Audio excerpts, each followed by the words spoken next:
Yaqinda viloyatimizning Do'stlik tumanida O'zbekiston Respublikasi Prezidentining 2024-yil 30-dekabrdagi 465-sonli qarori ijrosini ta'minlash, ya'ni dala chetlari, kanallar, sug'orish va kollektor drenaj tarmoqlarining atroflaridagi maydonlarda dala cheti madaniyati tamoyili asosida ishlarni tashkil etishga qaratilgan amaliy seminar bo'lib o'tdi.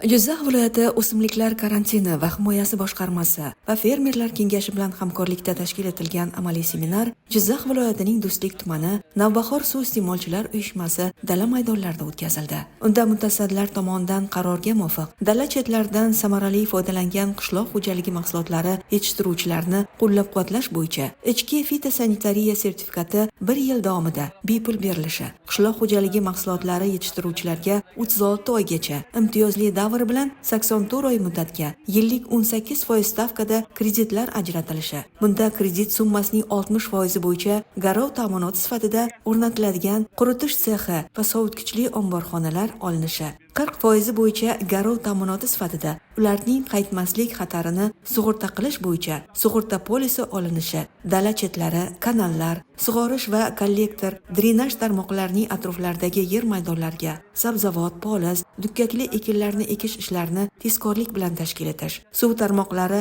yetib bormagan dala cheti maydonlarga suv sig'imlarini o'rnatish, dala ekin maydonlarida dala nazorati burchaklarini 5 kun muddat ichida tashkil etish, ekin maydonlarini mineral o'g'itlar bilan oziqlantirish, ekilgan ko'chatlarning ko'karganligi va nobud bo'lgan maydonlarni xatlovdan o'tkazish bo'yicha fermer xo'jaligi rahbarlariga tegishli tavsiyalar berildi.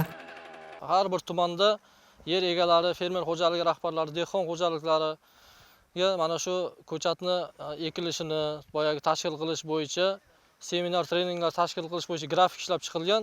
Ushbu grafik asosida mana Do'stlik tumanida ko'chat ekish va uning oralariga 90 bosli ekinlar ekish bo'yicha yer egalariga mana seminar orqali tushunchalar berilib yetkazildi. 90 bosli ekish ishlarimiz boshlab yuborilgan. Qariyb bir viloyatimiz bo'yicha 50% maydonga rejalashtirilgan maydon 50% maydoniga 90 bosli ekinlar ekib ishlar davom ettirilmoqda. Ma'lumot o'rnida aytish joiz, Jizzax viloyatida joriy yilda dala chetlaridagi 478 gektar yer maydonlarga 589 mingta mevali daraxt ko'chatlari ekish rejalashtirilgan bo'lib, bugungi kun holatiga rejalashtirilgan maydonlarga 100% mevali daraxt ko'chatlari ekildi. Ushbu daraxtlarning 164 gektarni olcha, ya'ni achchiq gilos, 90 gektarni olxo'ri, 27 gektarni behi, 21 gektarni uzum, 2 gektarni bodom, 3 gektarni chilonjiyda va 171 gektarni tut daraxtlari tashkil etadi. Seminarning asosiy maqsadi 2025-yil bahor oyida yetishtirilgan ko'chatlarni unib chiqmagan joylariga qaytadan ko'chat ekish. Buning uchun Do'stlik tumanida 373 ta fermerga ko'chat yetishtiruvchi tadbirkorlarni bog'lab berish bo'ldi. Asosiy maqsadimiz uni mana birinchi yilga olingan dala cheti ko'chat oralariga ekilgan 90 bosdi va boshqa hosillar yig'ib olindi. Ular qayta ishlash, ular saqlash, saralash bo'yicha fermerlarga ko'rsatmalar berildi.